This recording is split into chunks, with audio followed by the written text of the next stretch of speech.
અને જે ભગવાને આપ્યું એ ખાઈ પીને આનંદ કરો, બાકી બહાર આંટા મારવાની જરૂર નથી. હિન્દુસ્તાન આખું રખડી આવ્યો ભલામણ, કોઈ રાજ્ય આપણું જોયા વગરનું બાકી નથી.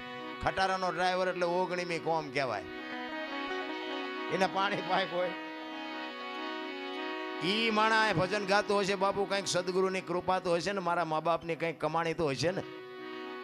શું કામ ન કરીએ કે અમે કરીએ છીએ, તમે કેમ ન કરી શકો? પણ હાલતું જ નથી થવું, સ્ટેશન ત્યાંથી આવે. હાલતું થયા વગર બાપુ કાંઈ મેળ પડે એવો નથી. રામ વાવણી કર્યા વગર બાપુ કાંઈ નીપજે જ નહીં. ભાગમાં જે થાય છે ભાગમાં ગાંડા બાવળિયા થાય. મહેનત તો કરવી પડે ને, વાવવું પડે, ખેડવું પડે, એને ટોવવું પડે, પાણી ખાતર આપવું પડે, પછી ગાડા લઈને જવાય.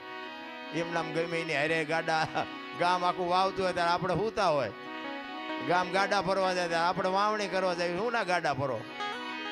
વસ્તુ એવી છે, મારો કહેવાનો ચિત્તની શાંતિ, મનની પ્રશંસા, દિલ